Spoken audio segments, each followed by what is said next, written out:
They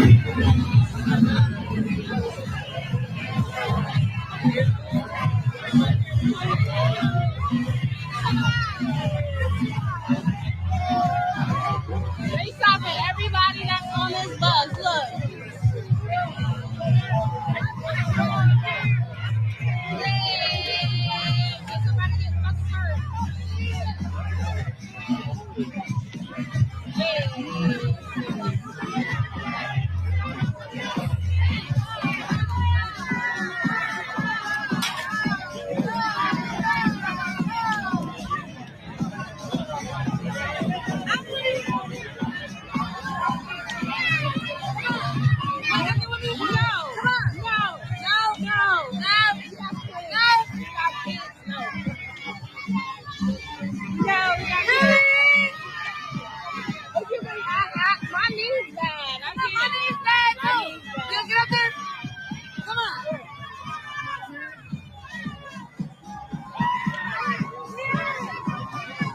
That motherfucker pull off.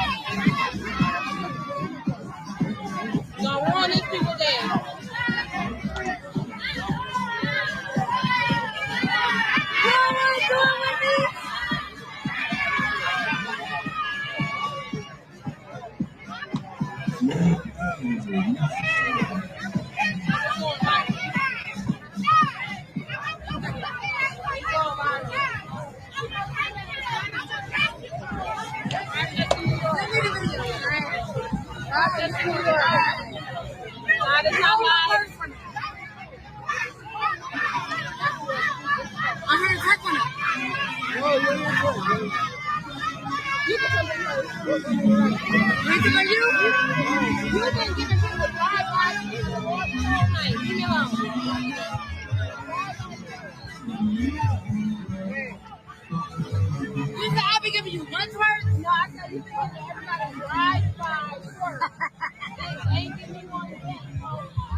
That white girl on the bus scared is a bitch.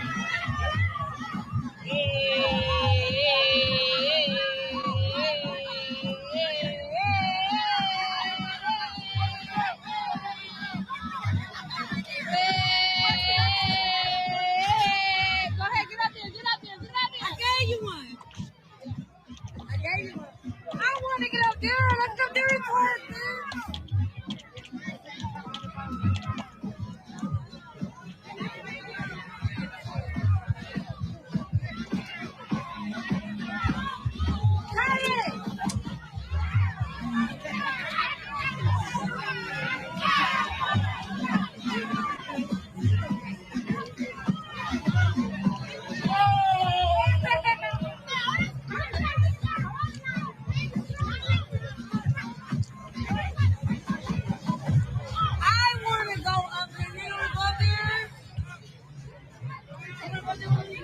The police about to come knock him down. The police about to come knock him down. You get your stuff up in Stop, Mimi.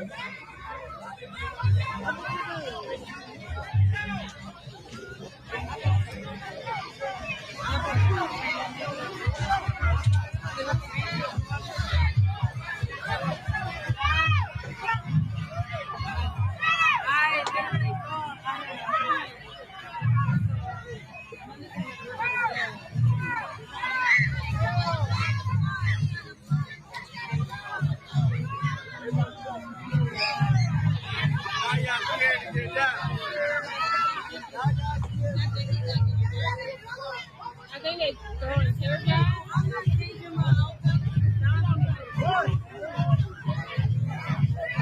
They throwing pepper spray. Yeah, was easy to get up.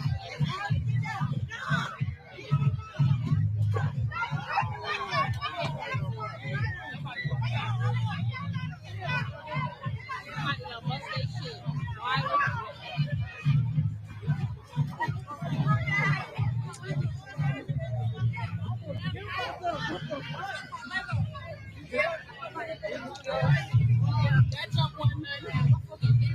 Nah, get that one out. somebody need to help her right here. Oh, that got down. Okay, Spider-Man.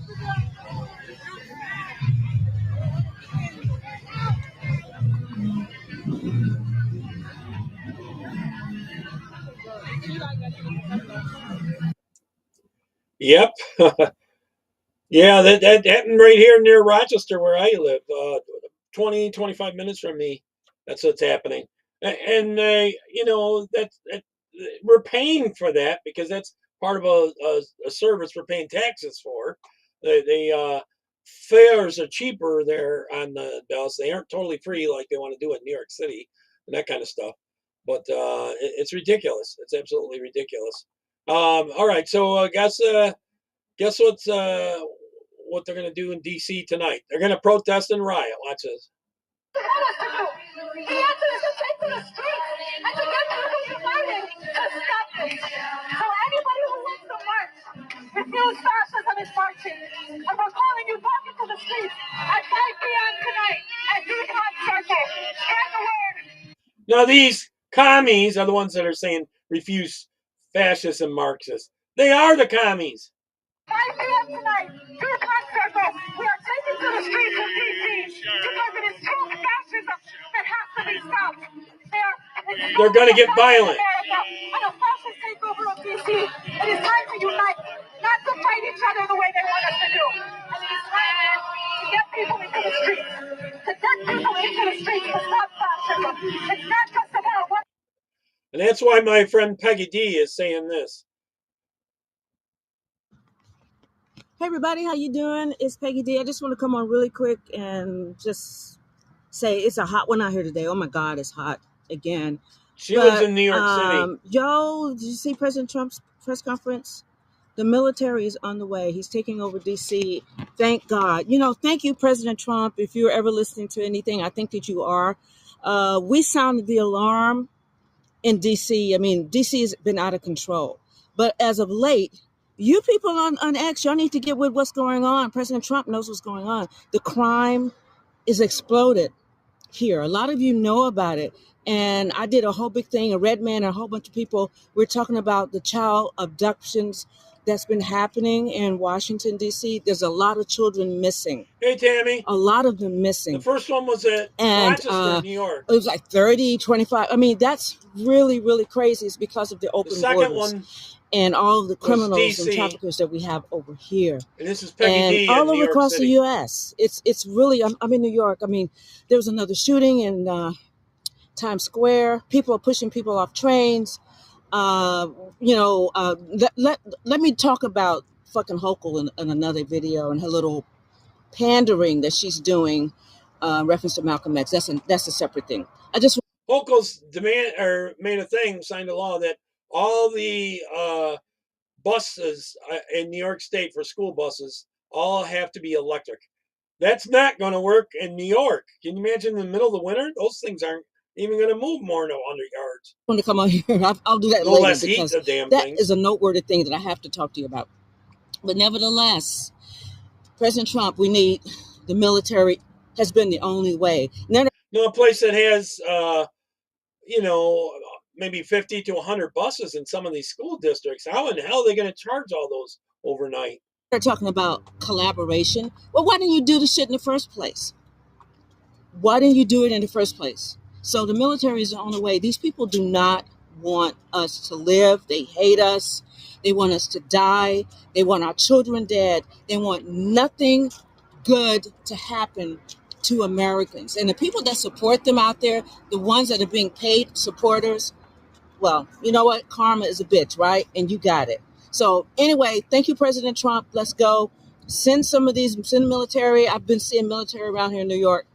Send them here. Send them to every fucking city that is overrun with crime because of these fucking demon rat, Democrat, liberal, satanic cult pedophiles that don't want anything but to eat and rape children. And that is the currency. So you all, when we post stuff on here about children missing, take us fucking seriously because that is their currency. That's the currency. Everything is tying in to everything. Don't let me talk about what Obama was doing in the White House. That's another story. All right. Peace. Okay. Here's where the passengers intervene on a woman who tries to smoke and then try to burn the plane. Supposedly Muslim. I didn't think they smoked.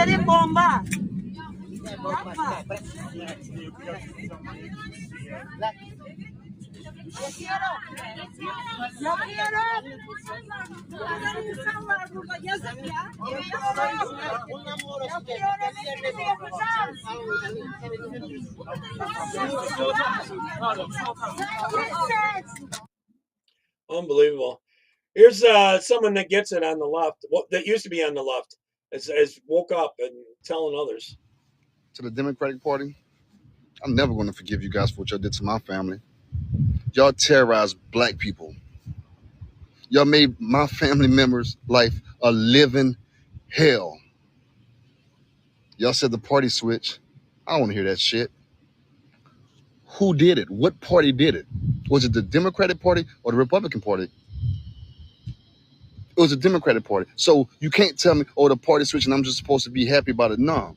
It was the Democratic Party that screwed over my family. The rapes, the tortures, all of that. Oppressed the hell out of them. And now we supposed to be riding with you guys? No, I'm not easily fooled. I was born at night, but not last night.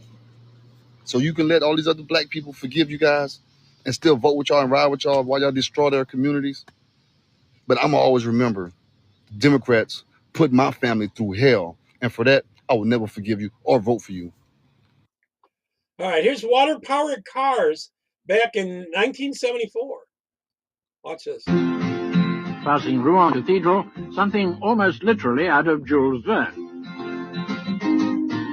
You got to remember, you have to be safe with this because it is hydrogen that you're burning when you take the water and separate it. But I think it's doable. This car can cruise at speeds of up to 70-odd miles an hour on water.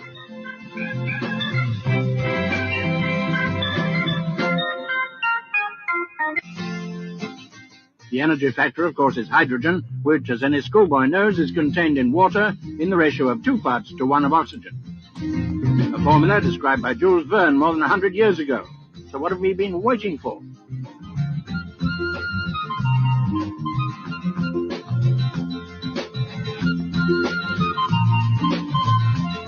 The engine can also power a generator,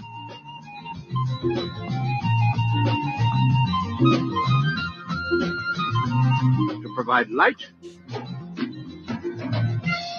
and heat.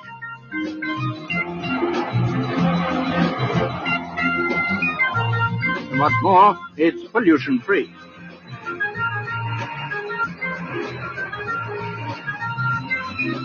Bill Gates wouldn't like it. Cars already run for well over 1,000 miles, and the promoters say the scheme is practical and a commercial proposition. Fuel on tap, in fact. An ordinary day in an ordinary supermarket. Yep. Okay, here's a warning from Carly. I don't believe that the Republicans are trying to push for ending gay marriage, but the left really actually wants this because they want to end the family socialism. They want the government to control all this. Watch. She makes some. I'm Colin Borisenko. I'm an analyst and independent journalist covering the far left in America, and I'm about to explain to you why conservatives are about to make the biggest, most boneheaded mistake that they have made that will lead to a far left. I'd have to say this isn't happening unless the left pushes for it too. And there's some socialists that are. Left recruiting boom like we have never seen before. Dominic here over on Twitter is reporting Supreme Court officially considering overturning landmark gay marriage ruling. Buckle up, kids. You're about to learn something about the far left that no one else has ever taught you and why this is a horrible, stupid idea and Republicans need to stop now. Otherwise, they're going to end up destroying the nuclear family. Let me explain. I'll be stopping in, you don't have Charlie. to take my word for any of this. I'm going to read to you directly from real far left subculture literature, and I'm going to show you what they think. This is Toward the Queerest Insurrection. If you want to know what militant queer activists believe, you read this document. It was written in 2008. and it was written by militant queer activists, the Mary Nardini Gang. These were some of the first really militant queer activists that existed in the country. They came out of the bashback movement, and essentially this is a violent arm that is very similar to Antifa, but they're different types of groups, that is focused on two goals: overthrowing the gender binary and abolishing the nuclear family. And they're doing all of this because their primary goal is, of course, to overthrow capitalism and create a perfect queer Marxist utopian society. Now, you might think, Carlin, they're queer activists. Of course, they're going to be upset that gay marriage is overturned. But no, that's not what's going on. These people never wanted marriage to be legal in the first place. They never wanted gay marriage to be legal. In fact, if you look back at documents that the far left was producing for decades and decades, starting, quite frankly, in the 1950s, they have always been against marriage as an assimilationist capitalist ideology. And in fact, back in 2008, when this was written, again, that was before gay marriage, there are tons of documents like this coming out of the far left that are telling you, we do not think we should be focusing on marriage. We don't want marriage. Marriage forces gays to assimilate to the attitudes of the straights. And if you turn to section 8 in Towards the Queerest Insurrection, they literally flat out say this. Here is what they had to say. Now, they don't critique marriage, military, and the state. When they're saying now they don't critique marriage, the military, and the state, they're talking about the Democrats. They're talking about the liberal gay rights activists. These are militant queer Marxists. These are people driving the really crazy dystopian agendas around abolish the family and abolishing gender. They do not like the Democrats. They do not like liberals. They do not like progressives, because the progressives and the liberals aren't critiquing marriage. They aren't critiquing military. They aren't critiquing the state. This is from the queer perspective. Rather, we have campaigns for queer assimilation into each. Notice how much they don't want to assimilate into marriage. They're viewing it with absolute disgust. Their politics is advocacy for such grievous institutions. Rather than the annihilation of them all, they're calling for the annihilation of marriage.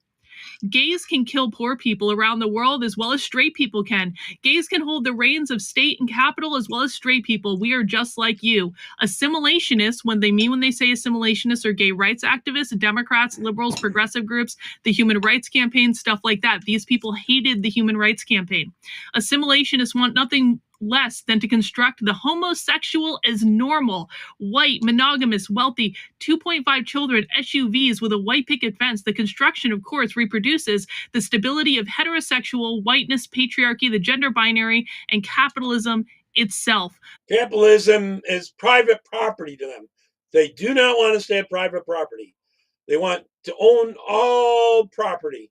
They want the government to own all property and control it all. Now, this is a paragraph that basically defines the term homonormativity. You've probably heard queer activists say things like heteronormativity, cis heteronormativity. It's a reference to the norms that uphold capitalism. Norms are always the cultural norms, the gender binary, and the nuclear family that uphold capitalism. When you hear them say cis heteronormativity, normativity, it basically all means the same. They're not really, those words are not really different. They all mean the same thing, which is to uphold capitalism, right? So what they're talking about here, assimilationists want nothing less than to construct the homosexual as normal. When they're saying normal, they mean norms that uphold capitalism. They're saying marriage, assimilating to the capitalist institution of marriage, puts the homosexual in the position of upholding the capitalist norms in our society, which is the opposite of what these people want. This is called homonormativity, and basically that's a slur for gay people who are not militant far-left queer activists, because being queer is not actually about being gay. You're not automatically queer just because you're gay. Queer is a far-left political position that is intent on overthrowing our current society. And they're saying, Leslie, you stupid gay people, Jeff, getting married in your monogamous relationships in your capitalist institutions with the house and the SUV and the kids and all that stuff. You stupid gay people. Why aren't you queer? Later, Vivi's going to have on her show the stuff about the butter being made by Bill Gates. You won't believe it. Queer is anti-assimilationist, anti-capitalist. Anytime they're talking about assimilating, they're talking about assimilating to the norms of capitalism, and they believe that gay marriage is an institution that assimilated the gays to the norms of capitalism. They continue, if we genuinely want to make ruins of this totality. And capitalism to them is private property, and they want to control everything. Absolutely everything. We need to make a break. We don't need inclusion into marriage. They're saying it. I know. Right there. We don't need inclusion into marriage, the military, and the state. We need to end them.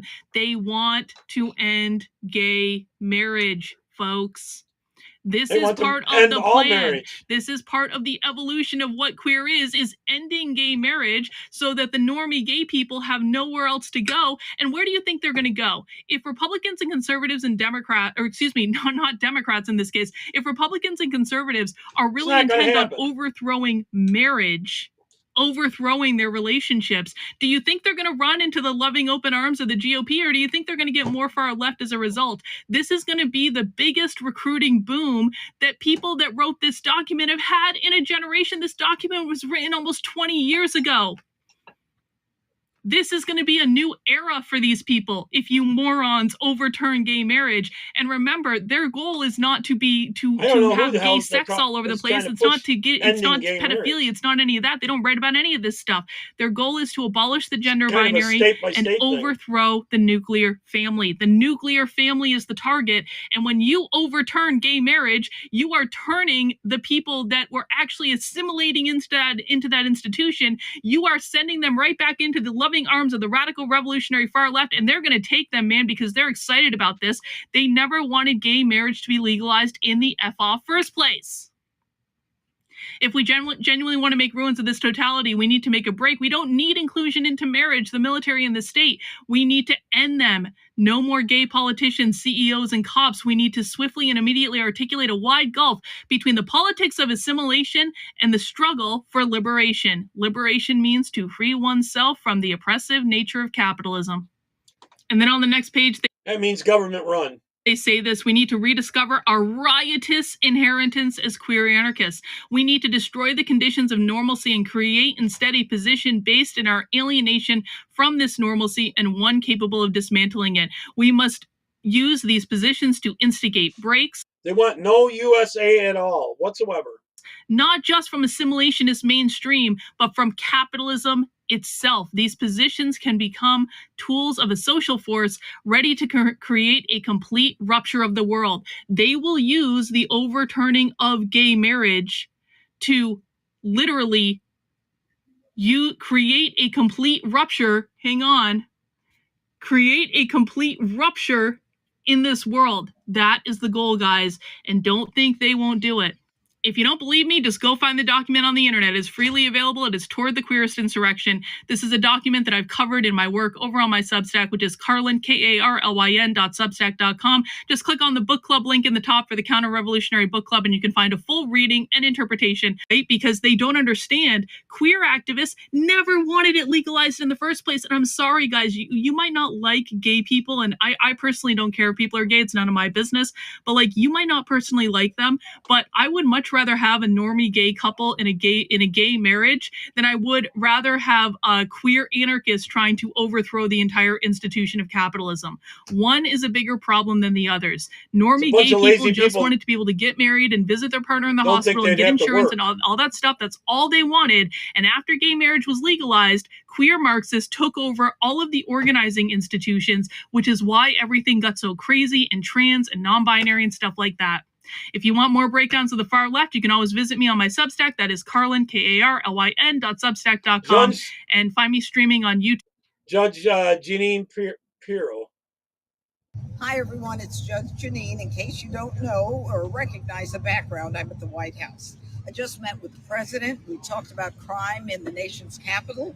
We talked about fighting crime, and the president is very serious about making sure that as the prosecutor here, that we not only fight crime with a vengeance, but make sure that there are consequences. Make sure that we protect the victims and we make the criminals accountable. And that's the mission of the U.S. Attorney's Office in D.C., not just in district court, but in all the courts, the superior courts. Our job is to get guns off the street, drugs off the street, take care of those individuals who are threatening, carjacking other people, and make this city safe and clean again. And that's just what we're going to do. And if you don't buy into it, you're going to have to deal with us. All four. All right, here's the first volunteer meeting to target ICE operations in Texas. Houston, Texas, by the way. There are a bunch of commies, believe me. Literally yesterday, I was on a call at Memorial City Mall because there were a report of 6 ICE agents. That's where we think the real opportunity is, to get organized, because our enemy is really organized. They've got all of the media at their fingertips. Their enemy is us. They've got billions of dollars of our money to hire police and ICE agents. So we have to be organized because our enemy is organized, so we too have to be organized. Every day they're allocating new money in some sneaky way to ICE agents or police or whatever. And so this is our goal. We want to build a long-term movement that fights back against deportations, raids, detention, and all other forms of immigration-related terror. We want to use a variety of tactics that we've developed together over the next many. Sending them back is terror? They're here illegally. Anyone you arrest, is that terrorist? If you arrest anyone to put them in jail for anything, no less being here illegally, that's not terrorism. Months. And the last thing I want to say, we're really inspired in particular by a group called VC Defensa, or Ventura County Defensa. This is an organization built by some friends of ours in the PSL in the Los Angeles, Ventura County area, an area that has a very, very large immigrant population. And VC Defense has put together a volunteer network of 500 engaged, active volunteers, many thousands if you take the inactive or sometimes active members. And they've done a lot to fight back directly against deportation and detainment. About a month ago, they had a 6-hour standoff with ICE outside of a farm, a cannabis farm in Ventura County called Glass House Farms, where a giant group, hundreds of militarized ICE agents and Border Patrol descended upon them with literal, military grade. I don't know much about guns, but they look like machine guns, really terrifying equipment. And VC Defensa bravely stood in between them and the workers of the farm. And they weren't able to prevent every deportation because they don't have, the weaponry to fight back in that way. But they prevented a lot of detention and a lot of detainment. So that's who we're inspired by. If you're interested, we encourage you to look up their work, VC Defensa. Right. Find them on social I agree, media, Paula. And you can see a lot of what they're doing, which is sort of what we aspire to do for volunteering. But if we're going to be engaging in this work, where we're working to defend our immigrant communities, wouldn't these be ones that the FBI should be going after? we are just inevitably going to be facing up against law enforcement and ICE agents. And with the expansion of the 287G program and the known collaboration between HPD and ICE agents, it's really important that you know what your rights are so that you can exercise them if you can to work yourself around law enforcement. So if HPD or an ICE agent comes up to your car and is like, "We need to search your car," you can say, "I'm not going to refuse that. You need a warrant." There is one thing to note, though. Here in Texas, we do have something called the automobile exclusion, which basically is... Well, the only money they'd use is the other money they get from us, the government. They're all on free stuff themselves. Police have a probable cause to search your car. They can do that, but it's better to have them kind of slow them down or have to go through those loops than to just let them search your car. And the only thing that may get you kind of in murky waters or risk of being arrested is if you're obstructing justice. But if we're going to be engaging in this work and we're working to defend our immigrant communities, we are just inevitably going to be facing up against law enforcement and ICE agents. Really? So yeah, I went out. Have you succeeded at chasing people out of these ICE agents out of the neighborhoods yet, or do you not have enough people? I personally haven't. It's not enough to do de-arrest. What the California people are doing? Yeah. Because a lot of the times, what's happening is ICE agents are showing up and they're literally just coming in and grabbing them. And so unless you're already a member there, or there's a concentrated amount of people in the area, it's not enough for us to really defend. However, who's funding these people? Why do they have all this time to do this stuff? There has been we have had interventions where people have come in, they've started recording, and then law enforcement feels uncomfortable. And then they are more likely maybe to detain one person instead of 3. I think it's still kind of in its not infancy, but maybe toddler wise. Detain, they should be spending a week or two in jail for harassing them, if not more, if they get worse. But it is growing. And how many people are in it now? There's 150. 150. How many? So you need 500 before you can start. Remember, this is Texas. Really making a difference in getting agents out of the neighborhoods? It depends. I think like the landscape of Houston is so different than Ventura County. Like Ventura County, like everyone is like mostly immigrant community. Everyone speaks Spanish, things like that. Everyone knows each other. And then we'll do our best to like try to find where they are, record them if we see them. Do anything that we can to like sort of like slow. And Act Blue, Paula, is getting most of their money from government. It was USAID money, basically, mostly. Down the process. So like, are you afraid that they're some gonna of it's arrest UN money, us? which is our money? Because what you say is that you're a volunteer legal observer. It's going to take 20 years. You never say like what we're part of. I'm a volunteer legal observer, and you're protected like under like you're not protected, but it's like they haven't tried to arrest volunteers. No, I mean they'll threaten. This meeting happens to be in Houston, but they're doing to all of Texas. And they'll be like, that's scary. If you say anything, you know, they'll be like, Joe, like blah blah blah, but they can't because there's no grounds to. They're pretty much kidnapping people. Yeah, they are. Hold on, let me get you this information. Arresting is not kidnapping. So they're currently doing like shifts at different immigration courts all throughout Houston. So there's 4 in total. There's 1 up north, 1 kind of south, and then 2 downtown. And they regularly have people stationed up there just to watch. It's literally just to watch to make sure ICE agents don't show up. They want the fall of America. Just in case if something were to happen, we can easily all working together to come in and like possibly stop something. Their goal is to take down America. The goal is to eventually have enough numbers to where we can really take direct action and stop them. Is that HPD is working with them. Well, I'll say this: I'm not technically a part of Houston Leads.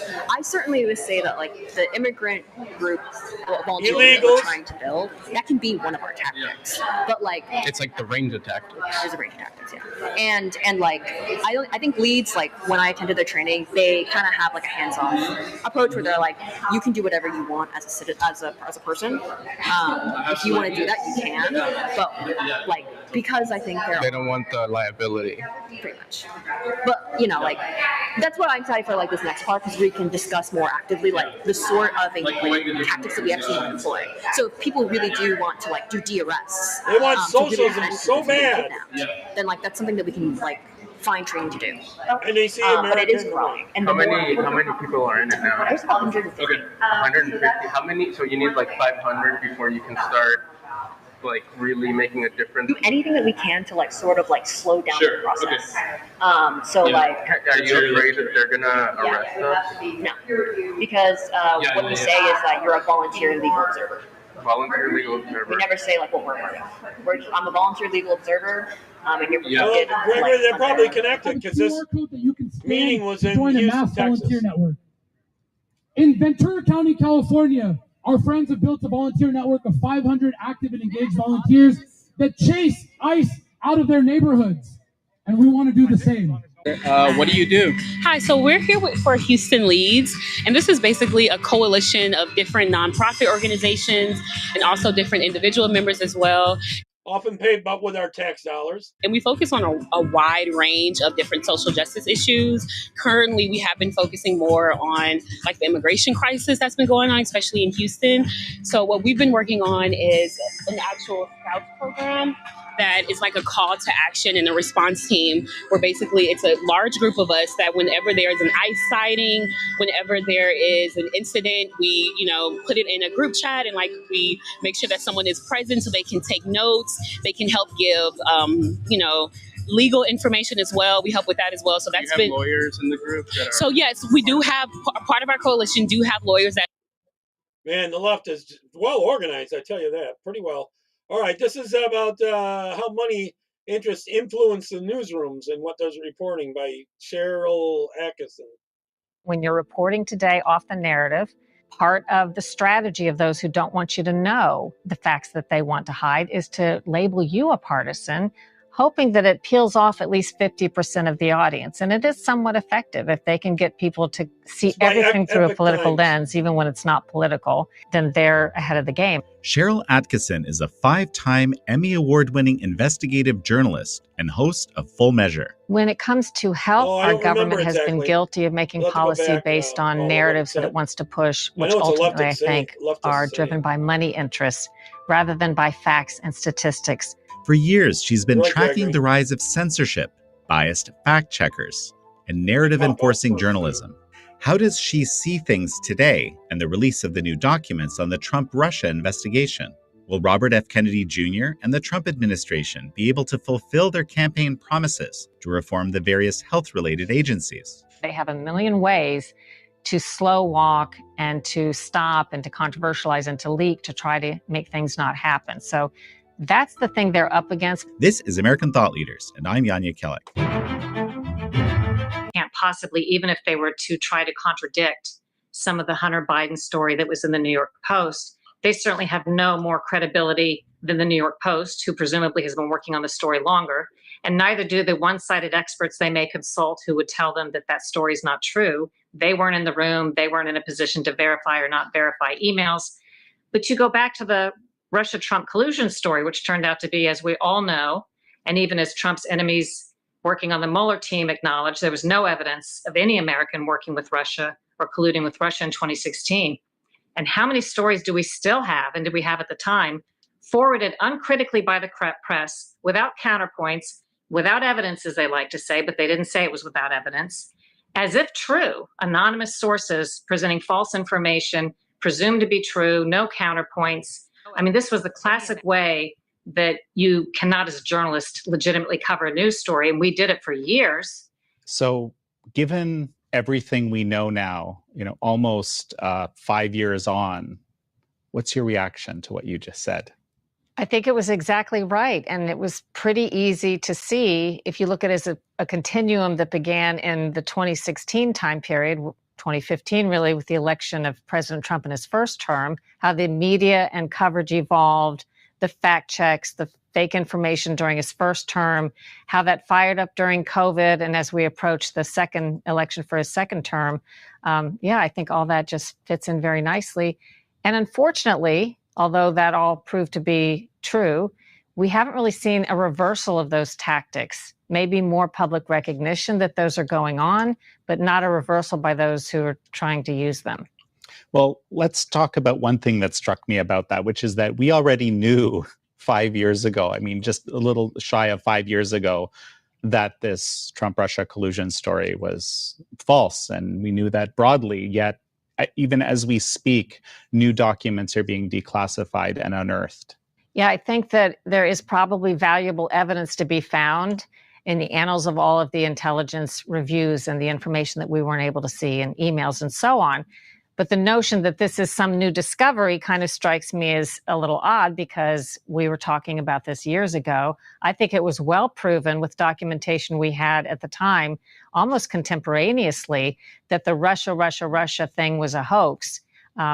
We now have had the benefit of a conviction of an FBI official, the lack of prosecutions and charges against those who had been accused of Russia collusion.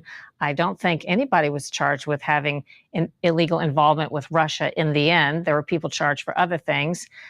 We know Carter Page, the Trump associate who was improperly wiretapped by the FBI multiple times on the basis, at least in part, of a falsified document from the FBI, was never charged with anything, and they were supposedly wiretapping him on the basis that he was most likely, they had to convince a judge, a Russian spy that was doing all of these evil things. Of course, he was never charged. Well, and he was actually a CIA asset. That was what the falsification was. They said he wasn't. One of the things they hid, meaning the FBI, that they hid from the judge, who probably would have not allowed a wiretap in this circumstance, was that he had worked and turned evidence in the past for our government intel agencies and reminded them of that when they started to accuse him of these things and before the wiretaps became public. And yet in the wiretap application, this was not, information was withheld and not provided. He was probably the closest semi-legitimate looking wiretap they could get to President Trump, because he could have communication with somebody who would communicate with Trump. And under the very loose rules the intelligence community allows itself to operate under, if they can't wiretap Trump directly, which a judge probably would not have approved, they can wiretap someone close to him if they can get approval under the auspices of some, Russian. The FBI and CIA and all that always want dirt on every person so they can use it against them if they need to. Collusion. And then that entitles them to listen in on all the conversations that person has with people 3 hops away, meaning anyone who talks to him they can listen to, anyone who talks to those people they can listen to, and anyone who talks to those people. So pretty much one wiretap is getting you access to a pretty big population of the United States when you play it out. And most certainly President Trump would have been in that orbit.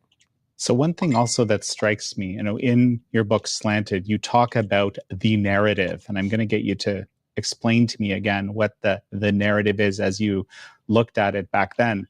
But I hadn't fully realized at the time that we were in the midst of an even more powerful narrative being created around COVID, right? As we were doing this interview, and we were talking about all these other grand narratives that had been created up to then. I mean, just your thoughts here. Well, I was becoming aware of the narratives during COVID, but only with the benefit of hindsight have I feel like I've been able to piece together exactly what the narrative was supposed to be and who would be behind it. I had some thoughts and theories early on, and I wasn't sure. Again, I think in hindsight, we know there was a very strong pharmaceutical vaccine industry narrative that was driven through government and through media in a way that took hold like few things I've seen. And then, as you know, they enforced it with the heavy hand of censorship. So for those who weren't going to buy it or who were going to question it, then censorship was the answer, to controversialize them or make sure they couldn't express themselves or that their words would not be shared and amplified on social media where so many people were going for their information. So what is the narrative as we're going to discuss it further today? Interesting question, because people might define it different ways.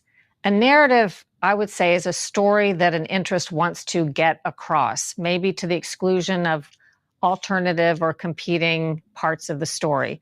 And people may have legitimate reasons to do that, and not all narratives certainly are bad.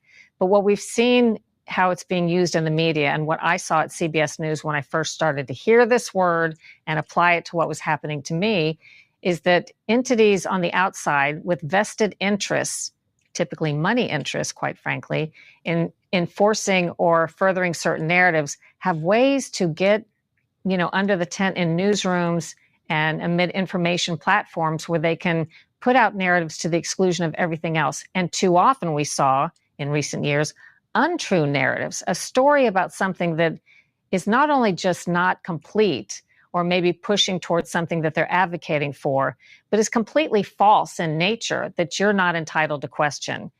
And you can sense a narrative, I like to say, when you start to see that you're looking at all different kinds of news coverage and information, but they tend to be starting to use the same words, the same information, taking the same viewpoints, ruling out opposing views rather than giving you opposing facts, which is what you should be able to weigh as a consumer of news. And they tend to be going to the same sources, even when the sources have been proven wrong in the past. And I think those are all really good clues that you're getting a narrative pushed by some powerful interest. Thank you for tuning in to American Thought Leaders Experience, and so much information push of that. Here's what the story is supposed to be. And there's so many other, so many different, let's say, outlets or so forth that are kind of pushing in exactly the same direction, almost the same talking points exactly in some cases. The second piece is you have to be able to dial the censorship, as you mentioned. You have to be able to dial down the alternate viewpoints. And this was something interesting. This is something that Mike has specified, right? If those alternate viewpoints that you have been an expert over many years at finding and that actually turn out to be true, the truth tends to bubble up to the top. But if you can exclude it, if you can have it just not appear, right, then people just don't even know what those things are. And the third piece you just mentioned actually is basically sort of vilifying the people that are looking at those viewpoints. These are unspeakable things. This idea of malinformation we learned about, right, which is information that's true but doesn't fit the narrative. There's actually a word for that. I think that all the pieces of the puzzle had to fit together and have to fit together for the nefarious players to be successful at what they do. And you alluded to that. But when social media came out and when the internet was first invented and commonly used, the promise was the opposite. We'd be able to get information that maybe not everybody on the news wanted us to have. We'd have freer access to things that we weren't able to see before. But I think the interests that are used to controlling the message quickly figured out they had to find. The thing is, we are getting some of the info. It's just that they don't allow it to be widespread. You know what I mean?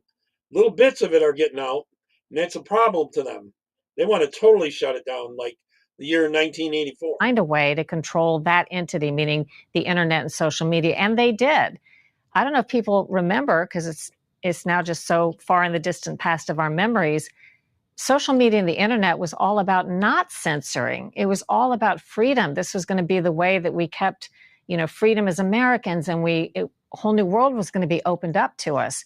But that door has been slammed shut by those who lobbied to try to get these companies to curate and censor and fake fact-checked stuff that they don't want people to see and prioritize what shows up in your searches. We are now in an overly managed information landscape that wasn't even, I think, envisioned initially. And then another part of that is the role that the media plays, because the media used to be, I thought, we were the great equalizer. The news, those of us who work in it, might expect that political figures wouldn't always be honest about their goals, and that corporate and other political interests might want to not give pure information because they're trying to look out for their own interests. But we in the press were supposed to be there so that we could hold their feet to the fire, provide other information, unearth facts they didn't want you to know. And pretty soon, though, we got swept into this system of narratives and propaganda, making us, I think today, not all of us, but making a great deal of the media, little more than propaganda tools used as a tool to deliver the narrative, unthinkingly in most cases, and no longer playing that role that we used to play, sort of the watchdog and the independent arbiters. How much of the media ecosystem do you think today functions in that way? It would be hard for me to estimate, because I'm not sort of an expert in new media and all the new things being developed.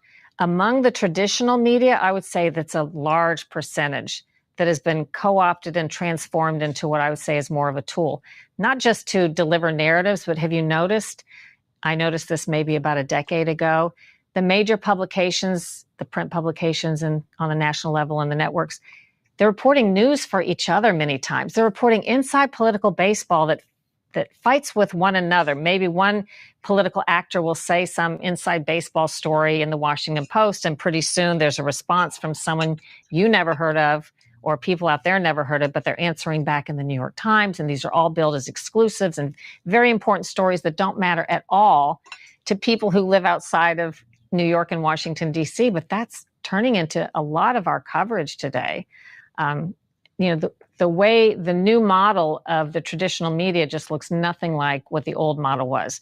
Now there is a sizable new thing out there. We're talking about Substack. We're talking about people who aren't, I would say maybe they're quasi-journalists. They're doing some journalism, but it's full of opinion. It may be somewhat partisan, but they're unearthing good facts many times. I don't know how big that is. And I haven't looked at data or research on how many people are relying on those sources instead of what we might call the traditional media. But I think more people are discovering and turning to the alternative sources. But I learned some years ago that when you're reporting today off the narrative, part of the strategy of those who don't want you to know the facts that they want to hide is to label you a partisan, hoping that it peels off at least 50% of the audience. And it is somewhat effective if they can get people to see everything through a political lens, even when it's not political, and then discount, at least half the people discount the thing they see as harmful to their agenda, then they're ahead of the game. And I think that's what's happened. I kind of accept that. You know, one of the things that I remember from that interview we did almost 5 years ago, and I actually will encourage our viewers to actually check that out. I'm going to link it in the comments, put it at the end of the video, was that there is a kind of complicity also with the audience that you describe to this new manufactured, ecosystem of propaganda. Really, it's not really news. Let's call it what it is, right? Or narrative enforcement journalism, which is another term that I use, and perhaps I picked that up unknowingly from you back years ago from the word narrative. How does that work exactly? And how do we kind of escape that in a way? I think we've been very susceptible to well-organized and well-researched propaganda messages from those who understand how to pluck our emotions and our intellect so that we think we're making decisions ourselves that are in our own best interest when we're not. And one of the best examples of that is, I remember when President Obama made an announcement shortly before the election, Carnegie Mellon, and he said something like, we're going to need to curate information in this wild, wild west media environment. I had never heard that suggestion in my life before. Now it's accepted. Everybody wants their news curated. I had never heard such a suggestion. I knew there must be a motive behind that because the president doesn't make new ideas, willy-nilly just off the top of his head. And from that moment on, the fake news effort to undermine President Trump and his supporters initially, and also later used for other purposes, and all the fake fact check groups that exploded and some new nonprofits that do this, that all was born in that very short time period. And I remember thinking, well, the public's not going to accept that. The public doesn't want people to tell them what to think, and they don't want third parties they can't necessarily trust to curate their news and fact check when they don't even have the facts themselves. And yet this strategy was widely adopted by the public during that time period. Suddenly the public wanted their news fact checked, wanted their favorite news outlets to censor stuff that they didn't think other people should see. That's all good. Why are you showing that? And that's just been really a shocking change in sentiment on the part of the public I never thought I would see.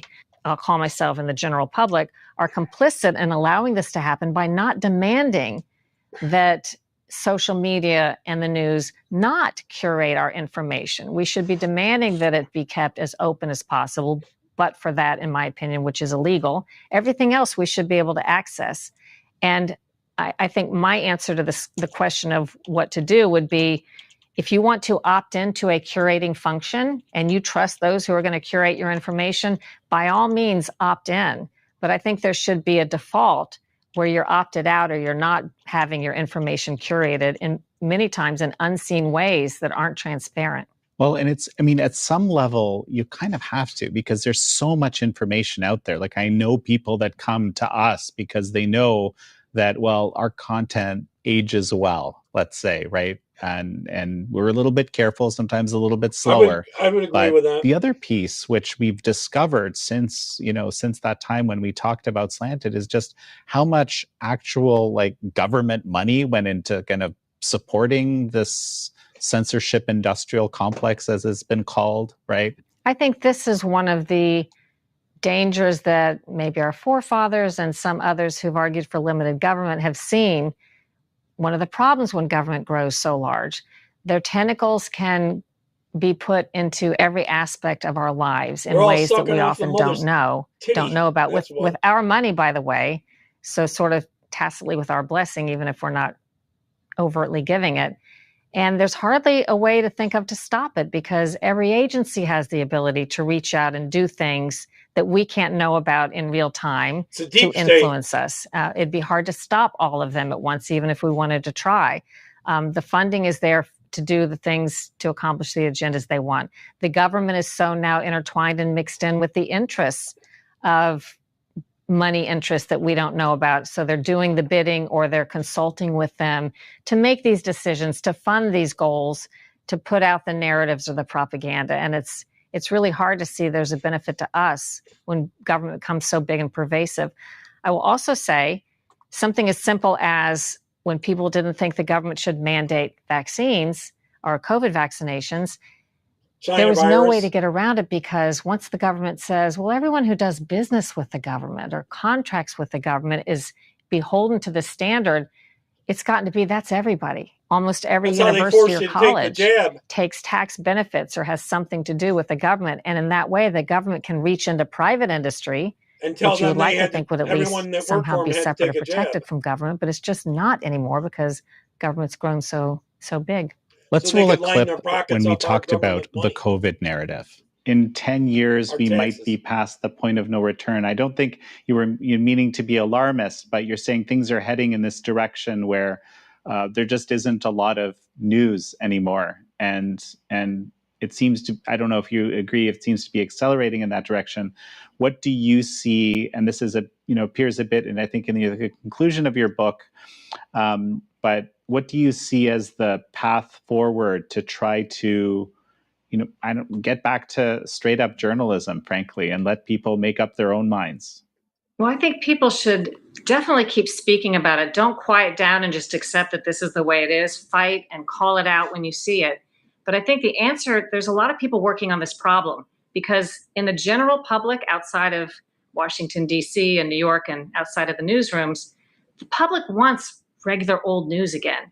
And I've asked a lot of questions of people over the years, even those who want to watch CNN and MSNBC for their left news and want to watch Fox News for their right news, or CBS, I wouldn't call Fox totally CBS right for their left. They still all say they would go to a place that was in the middle if there was a place, because they know they have to kind of discount the news they see depending on where they watch it.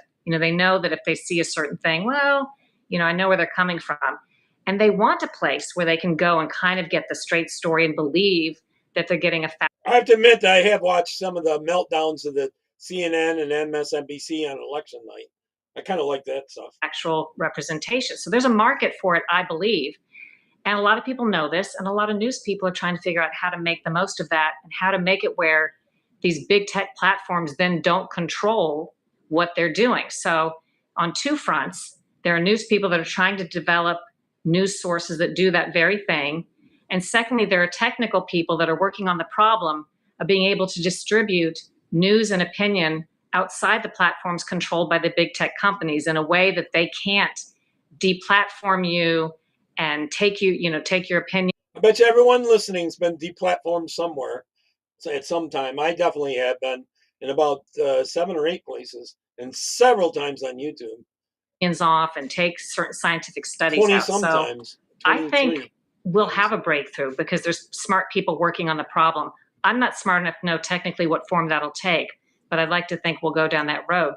One of the scariest things to me, let's look at the coronavirus example. Google announced that it had developed a partnership on the front end of this with the World Health Organization to make sure when people were searching under coronavirus early on that they would be directed to, World Health Organization approved information and sites. And it's censoring in its own way. How dangerous is that? Especially when you consider that WHO admits it was wrong about so much. But by doing this, Google has cut us out of the equation of being able to say, we know you guys are wrong, medical experts are sometimes wrong, and the government is sometimes wrong, and certain experts. And then they cut you out of being able to easily do your own research and find unconflicted information, because they're directing what you'll see when you look for information. And again, by their own admission, we're dead wrong about quite a few things that they put out, but that's all we were allowed, that's where we were being pointed to. So imagine that, and that's happening with other issues too that they're not disclosing, on a massive scale where pretty much any information you try to access, they get to control who you're pointed to, and you will never find the scientific studies that say the other thing because they'll have effectively buried them or made sure that they're unseen. Having done hundreds of interviews now related to COVID, I'm convinced that so many things we got wrong, to the point where even if you were to statistically, sort of randomly make decisions, I think there was more decisions that were made that were wrong than would randomly have appeared if you just made policy randomly. It's a bizarre reality.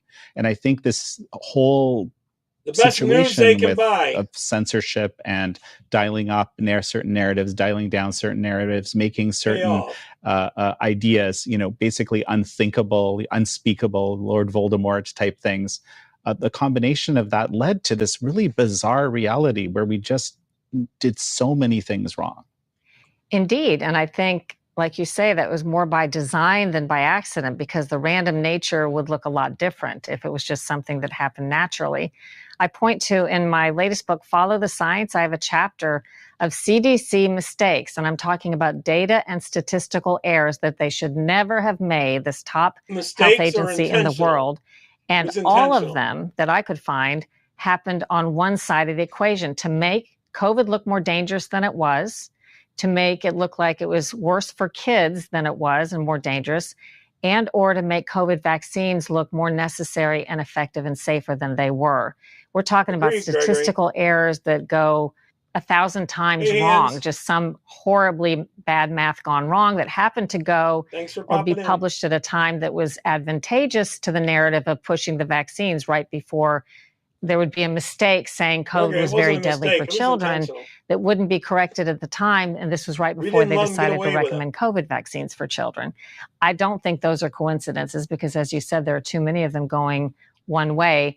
And let's even assume in CDC's case that they were all accidents, then that agency on that alone needs to be overhauled from top to bottom if they have scientists and researchers that are publishing so much bad information. Making policy based on narrative instead of legitimate information. Just comment on that for me for a moment. When it comes to health, that's the first thing that comes to mind. Our government has been guilty of making policy based on narratives that it wants to push, which ultimately I think are driven by money interests rather than by facts and statistics. Someone pointed out to me the other day that the statements that appear on most of the government public health websites, such as CDC, are not peer-reviewed, are not analyzed for factual accuracy, and there's so much misinformation on these sites. They knew the truth. That's why they tried to hide it for at least 75 years. And even after 75 years, I doubt we would have gotten it. Even as they may argue somebody else's information shouldn't be believed because there's not enough science behind it. They're making the biggest mistakes on their sites. I like to point to the redefinition of the word vaccine that happened. Our work is never done. We have to keep doing it. I was able to trace overnight because you could tell by looking at the Wayback Machine, which I use an internet tool online, that the definition read very traditionally until a certain point in time, about the time they really wanted to dispel the criticism because the COVID vaccines weren't working. People were still getting sick despite the promise that they wouldn't. People were still transmitting COVID despite the promise that they wouldn't early on. And so the definition had to change, it seems to me, because it no longer meets the definition what was published of a vaccine if it can't prevent disease or prevent transmission.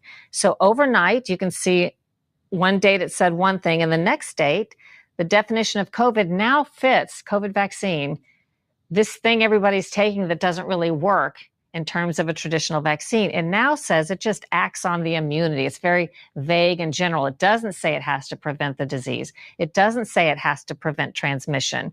And I think about how the entire definition of something that's existed for 200 years can be changed overnight by a person or a group unseen to us without so much as a public discussion, a debate, or a vote. And think about that. That's currently on CDC's website. Oh, Gregory, she's been writing about this and reporting on this for a long time, been deplatformed and everything. This and many other real bad stuff. She's been doing a good job, actually. Right. Let's she might end jump up selling to books, what's happened at HHS, because you've been covering health. I mean, starting at CBS for better part of 30 years, and you've been covering it well. She's really hated on a lot. I really appreciated your work greatly. How do you view what's happening over there? I've not only been covering health issues, but government corruption, government bureaucracy, all kinds of political issues. See, she's been talking about all these things. To me, I've never seen anything this big in terms of the reforms that are happening and being discussed among the government agencies. I know they're not big enough for a lot of people. I know it's too much for some people who didn't want to see these kinds of changes. But any way you look at it, inside almost every major federal agency, there are these debates and discussions going on with people who are true believers somewhere in there in changing the broken systems that we've had that I think most of the public would agree have been broken for decades. But we've kind of given up on the thought or the hope that there would be real reform. We just started to think we don't have any hope that something's going to change.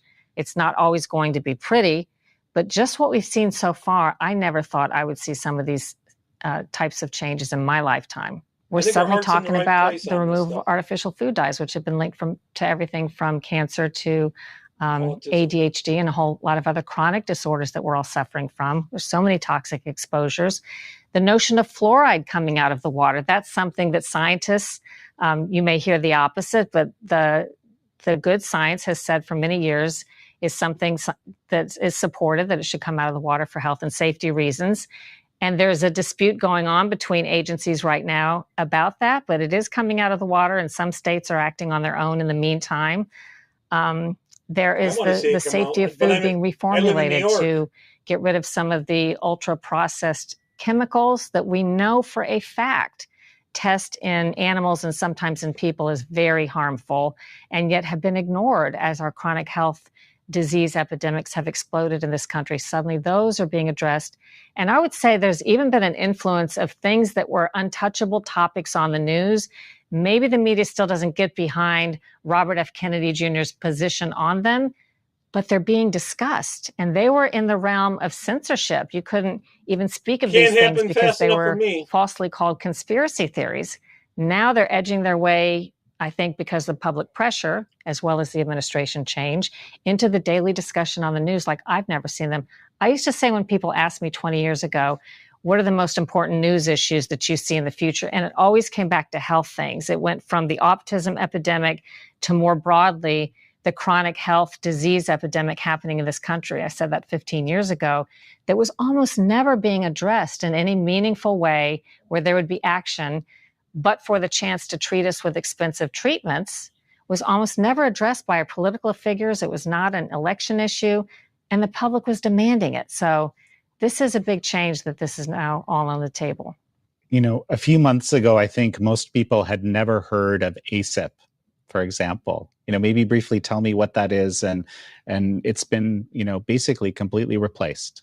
The Advisory Committee on Immunization Practices, which is a committee that gives advice to the CDC on, for example, what vaccines should go on the recommended childhood vaccine schedule. It's a very powerful position, sometimes filled by conflicted people like most of the government advisory boards who make money from or have connections to the industries that are going to make money from their vaccines going on the schedule, which is a perpetual, forever license for multi-billion-dollar blockbusters if you can get a vaccine on the mandated childhood schedule.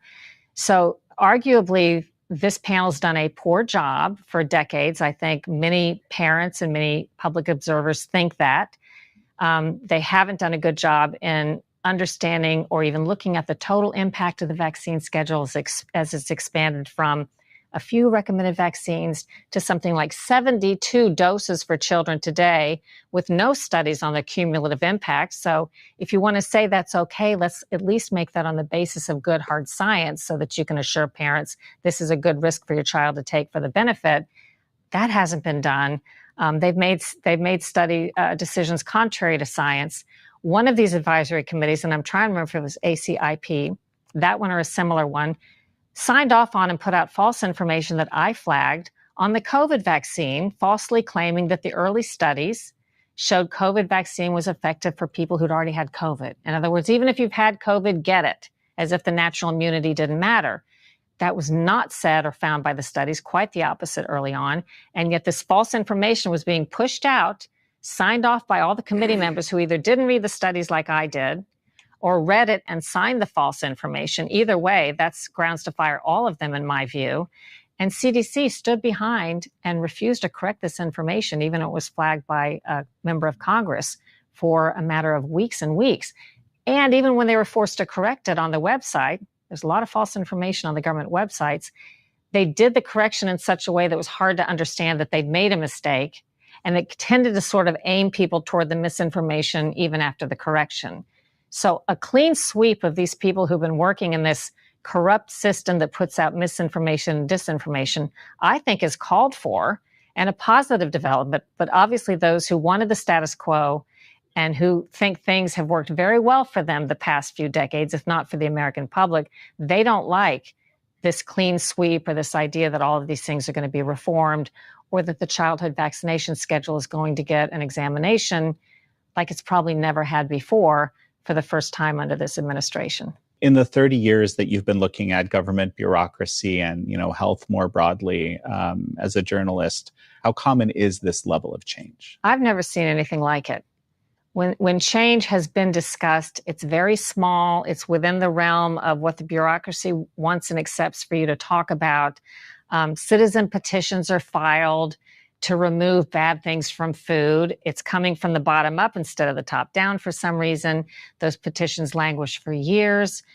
Suddenly there's a pace of change and discussion that I've never seen before. And frankly, just putting these issues on the table, regardless of what gets done, we've already seen some action, is something different that I just didn't think I would see in my reporting career. What about the other agencies? Similar things seem to be happening in the big federal agencies. There are high expectations among those who supported President Trump that there would be reforms, of course, in the education department and EPA and all the big agencies. And I think to varying degrees, they are all trying. It's my understanding that most of them are working within the framework of a continuing bureaucracy that does not want them to make big changes. And that's always been a sticking point. When President Trump, during his first term, came in, he had people very close to him that were intervening in his agenda that did not really want to accomplish it.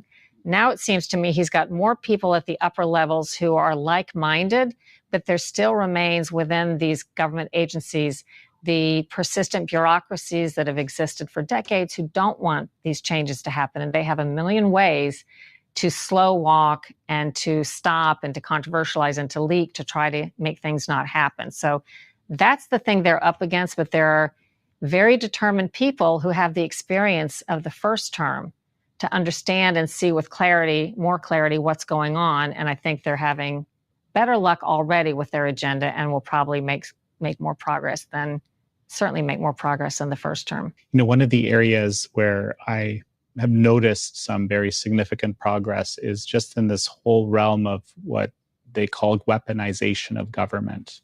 This is something that's been on my mind quite a bit, and even as some of the vestiges of that still exist.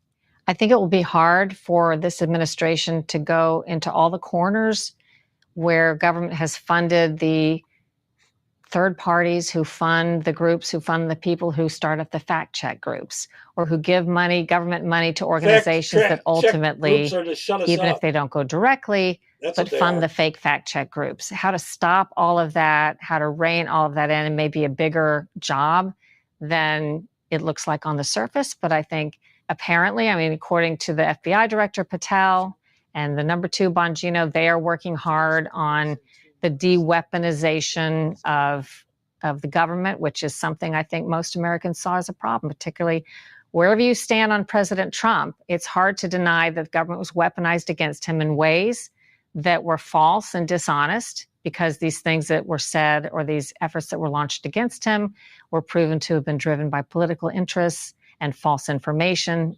In some cases, that's undeniable.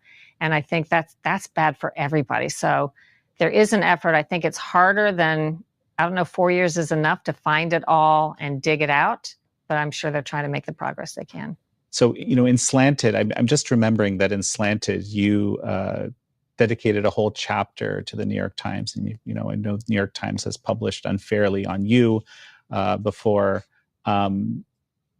They play kind of an outsized role in the media ecosystem. They do. This is something I'm not sure any of us working in the national networks like I did fully understood. And it kind of bugged us, even when the New York Times, I think, was a more honest player in the news industry, which is they kind of dictate the agenda for the day. And so when you work at a network, you go in the morning and your bosses have read the New York Times and the Washington Post, and they're frequently sort of assigning you stories to follow up on out of the papers. You as the reporter hate that because you have good stories, just like they had good stories, and you want to do your own. I typically won my battles, became an investigative reporter by digging up my own stories and not just trying to follow somebody else's. But I used to learn when I would look into the New York Times increasingly over time, when someone would say, look at this story, what is there?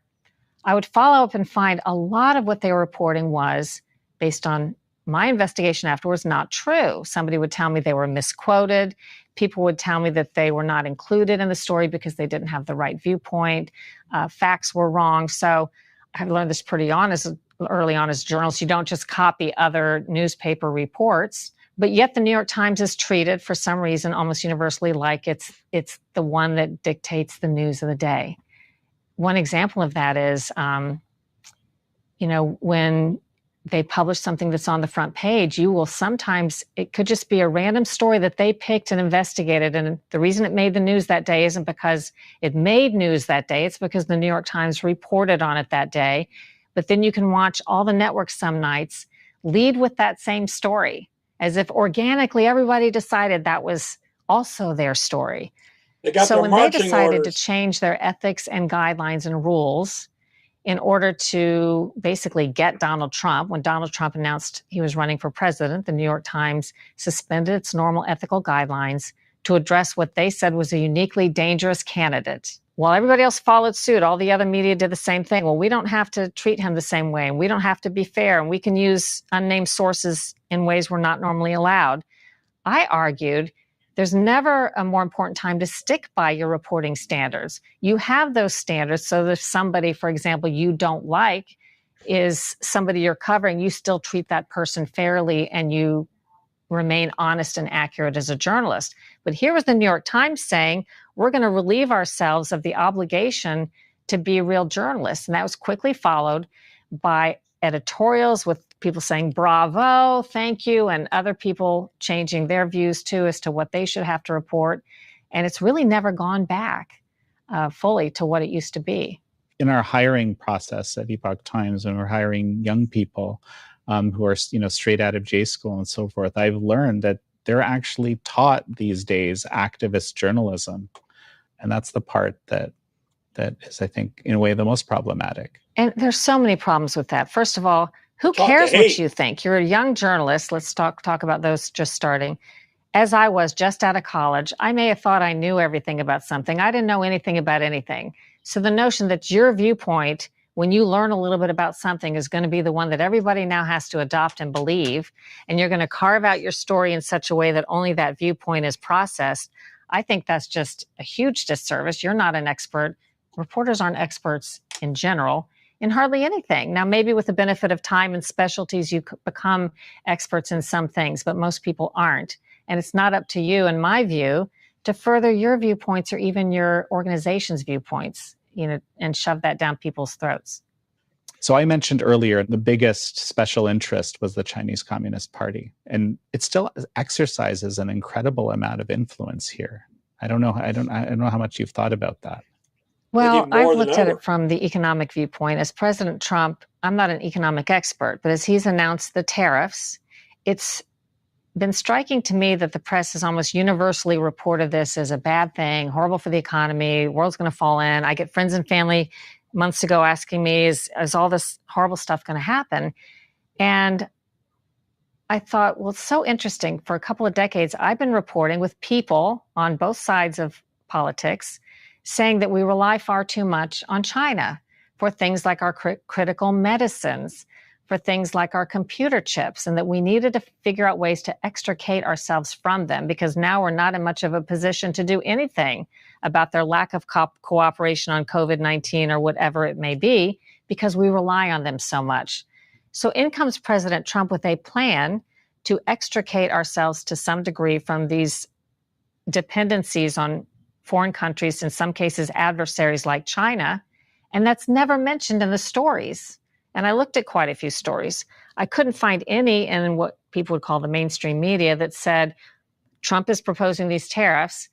This is to, in part, address the longstanding concern over the United States' dependence on foreign adversaries for critical medicines and chips. Nothing like this. So we've whined about that for decades. And now when there's a plan to do something that could, in part, address that, a nod is not even given to that as the sort of the other side or an additional viewpoint in a story. And that just strikes me as, again, reporters feeding off each other, copying each other, no one doing their critical thinking and doing independent reporting that would add some more context to the tariffs, for example.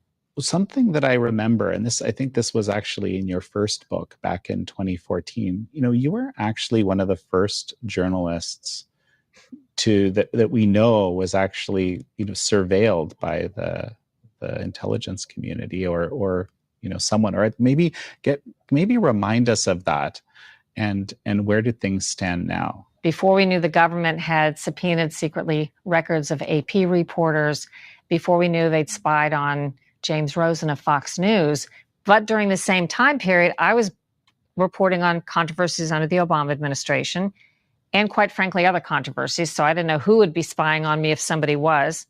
I never suspected that was the case, but intelligence sources 2 in a row in the same time period came to me and said that the Obama administration was violating civil rights through surveillance in ways that most Americans would find shocking. Both of them used similar phrases and didn't even know each other, and suggested that I was probably being monitored. Sounded crazy because it just never occurred to me. I won't belabor the whole journey, but long story short, through a series of forensics exams, the first one being an intelligence community insider who was able to locate software that had been implanted in my computer, intrusions that have been going on illegally at the hands of the government using government IP addresses and government proprietary software, were found in my computer in a long-term monitoring effort, at least one and perhaps more than one. I've since learned the government is surveilling so many people, journalists, politicians, members of Congress, and citizens. These operations are probably tripping over each other and crossing paths, in some instances. When I learned that the FBI was probably involved through the forensics, and the FBI didn't want to investigate and was withholding information from me, and when there was a concerted effort to try to controversialize the announcement by CBS that my computers had been remotely intruded upon, then I saw that there was a narrative being pushed forth by powerful people inside the government to make all this sound like it wasn't true. Fast forward all these years later, since the government won't hold itself accountable, I've been suing, but these are very hard cases. I thought you have the forensic evidence, the government comes to you and apologizes, case closed. But no, you have to get to court, to a jury, and to do that, you have to get discovery. To get that, the court requires certain things. The burden is very high for someone like me, spending over $1 million to try to bring justice, which means they want you to know and have all the documents of who personally did it and ordered it, when you couldn't possibly have the information without discovery. But they won't give you discovery till you bring them the information to justify the discovery. So this has gone in circles for over a decade. It's just sort of this never-ending journey with the Department of Justice fighting and delaying every step of the way. My last salvo was, I was hoping under the second Trump administration, I wrote petitions to everybody I could think of that might have some control, asking them to acknowledge the forensics, which are undeniable, and issue an apology, even if they don't want to investigate at this late date. You could find out who was responsible, but at least issue an acknowledgement and apology. I can't get anywhere with that. The reason this case to me is important is I certainly wasn't the only one they were doing this to.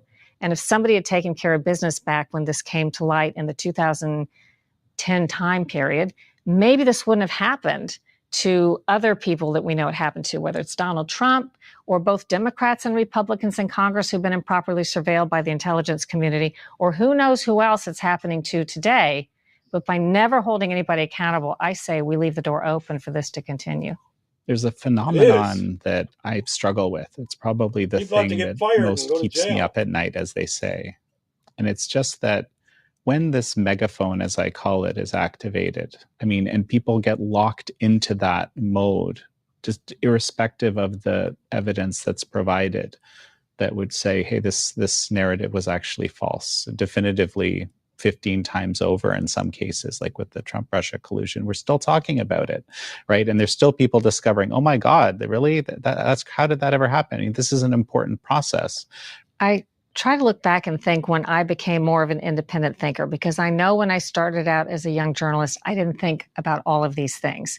And over the course of time, as I found myself provided false information by official entities, which used to surprise me, or I learned that the truth was often different than what I had been led to believe by important people or studies or established sources, I became to be a very critical thinker, a skeptical thinker, but not to the exclusion of all the facts, but just understanding how things work.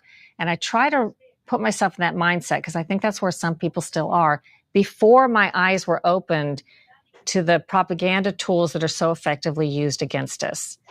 And we have to remember that the people furthering the narratives and propaganda, I believe, whether they're in the intelligence communities or corporations and their expensive crisis management firms and PR strategy firms, this is well studied. This is well studied. We know back World War II and before how to propagandize a population effectively, the words to use, the buzzwords, the arguments, how to pit people against each other. And now with social media and the internet tools at their disposal, I know they've studied this, and we can see in the effects that they've studied how to influence the population so effectively that there remains a sizable portion of them, certainly not weak-minded people necessarily, who are very entrenched in things that have been either proven wrong, can't possibly be true, or refusing to consider various views and possibilities. And I think that's just the power of propaganda. And I just think I underestimated how powerful those forces really can be. What is your hope for the future going forward in this current reality we're in? Whether you support Trump again or not again, I say, the fact that he was elected against all the mainstream odds going against him, because establishment Republicans didn't like Trump. Democrats, in many cases, didn't like Trump. The media didn't like Trump. The people liked Trump, at least a lot of the people out there. And the fact that they could rise above all the propaganda and narratives that were telling them, do not choose this man, even after he lost that second term and all that propaganda came out, but then comes back and people vote for him.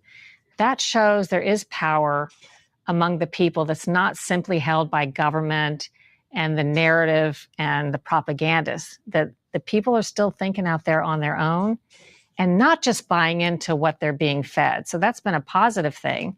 The election of Trump from that perspective is an unexpected thing that's very positive from the censorship standpoint, because he, in essence, defeated that. Walter Kern has said recently that he believes that the hand was so overplayed in 2020 and that whole time period following around all sorts of issues that was the J6. peak. I mean, in essence, I'm paraphrasing something here. Of course, a lot of people would like to believe that. What are your thoughts? I agree. So I argued that this influence was always happening in hidden ways, but it got to be so audacious during the COVID period that they really overstepped their bounds and became so obvious about what they were trying to do in a way that people didn't like, that they turned activists out of people that didn't consider themselves activists, people that hadn't been paying attention. Suddenly something that was said, they woke up and went, what? Or that's not true, or I don't believe that, or why can't I know this information that they're censoring? And they created a whole problem for themselves, people that became interested and involved who had previously just been happy to kind of accept the narrative. So in some respects, I think that backfired because they took too much. Because the news media was lying to us. To try to influence people. And still are. So what are you working on right now? More of the same. We have found on Full Measure, where a third of our audience is Democrat, a third is Republican, a third is independent. They are thirsty for the formerly censored information on all topics, in particular health. They want to know more about our food and our medicine, things that the mainstream media they don't feel has covered well or has covered in a one-sided fashion that's very popular for us. And I'm continuing to work on government bureaucracy, corruption, politics. And going around the world, I like finding all these similarities, trends that are happening as I've covered in Europe. Their illegal immigration is probably more of a crisis than ours was, believe it or not, but you don't hear much about that. You can't find much in the news if you look online because it's being censored. I just got back from El Salvador, where the highly criticized president there, who's a little bit like Donald Trump in some ways, has, some say, a 90% popularity, because he's gotten the decades of crime and gangs under control, expanding the prisons, arresting 80,000 gang members practically overnight, and reforming this country. But the minority of the people that don't like him, they feel about him like Trump's detractors feel about him. This is happening all over the world, where so-called populists are being elected into office to make changes in the persistent bureaucracy that have not been good for the people. But then there's an epic battle going on with the establishment and bureaucrats who do not want these, I would say, populists or men of the people being going into office and shaking everything up. Well, Cheryl Attkisson, it's such a pleasure to have had you on again. Thank you. If you enjoyed... Yep, I thought that was pretty good. All right, next one is Trump in Tulsi Gabbard dropped an absolute bombshell on Obama. Here we go. It's the last video. Barack Obama used America to betray the world, and he did it from a bunker buried beneath his own home. In the basement of Obama's Kalorama residence, hidden behind reinforced concrete invisible to the public off the grid and off the record, sat a sealed facility known only to a handful of inner circle operatives. The documents found inside bear a chilling title, Project Override, initiated Dec. 8, 2016. This wasn't just a crisis bunker. It was an operational war room, a vault of digital and psychological warfare aimed not at enemies abroad, but at a single man, Donald J. Trump. If that sounds unbelievable, stay with me. Recovered burn bags, shredded intelligence memos, and sealed hard drives point to one undeniable fact. This facility was built to execute a coordinated effort to override the will of the American people if the 2016 election didn't go the way Obama's inner circle wanted. And it didn't. Inside that bunker was a blueprint for national subversion. Took myself out of the A picture. plan to delegitimize Trump's victory, to seed chaos through the media, and to construct a false narrative tying him to Russia before he could even take office. The infamous Steele dossier. It didn't fall from the sky. It was manufactured, funded, and distributed from within this very network. Alongside that were traces of covert financial arrangements, wire transfers connected to Iran routed through diplomatic channels under the guise of nuclear diplomacy, but never disclosed to the American public. Another document dated 2020 detailed a long-term cleanup protocol, the digital erasure of records, the destruction of hard drives, the declassification of nothing. This is not speculation. These are files, maps, and operational logs buried in an underground chamber designed for silence. And now the door has been opened. What do you think? Could a former president weaponize the intelligence state against a democratically elected successor and cover his tracks for nearly a decade? If you believe the answer is no, ask yourself why this place exists at all. Because tonight we're going to walk you through the deepest corridors of political deceit ever uncovered on American soil. And by the end of this story, you won't just be questioning an election. You'll be questioning everything that came after. Now let's take you inside. The air in the corridor is dry, metallic, humming with low voltage. The walls are lined with faded federal decals, CIA, NSA, ODNI, painted over more than once as if they were never meant to be seen again. At the end of the hall stands the last man Barack Obama ever wanted to see again, Donald J. Trump, 47th President of the United States. He's not here to debate. He's not here to ask. But the man waiting at the center of the room, arms crossed, smiles like he's still in charge of the narrative. You should have stayed in Florida, Donald, Obama says, his voice low, dry. This place was never meant for your kind of politics. Trump steps forward, eyes locked. My kind of politics? You mean the kind that wins without spying, framing, and lying? Obama shrugs, almost amused. You won, sure, but we made sure no one believed in it. That's power, Donald. Not the votes, the story. Trump doesn't blink. Then here's a new story. It ends with you in handcuffs. Obama chuckles, slow and deliberate. You really think a bunker changes history? It doesn't change it, Trump says. It exposes it. The reinforced door slides open with a hydraulic moan. Trump looks once over his shoulder at the agents behind him, then steps into the dark. We're done investigating the truth. We're here to release it. The door slams shut behind them. Steel on stone. Trump's boots echoed across the cold concrete as his eyes scanned the walls lined with scorched filing cabinets, cracked screens, and old servers humming like a dying beast. His team fanned out, silent, focused. They weren't here to speculate. They were here to dig up the bones. Trump stopped at a workstation lit by a flickering blue monitor. Fire it up, he said.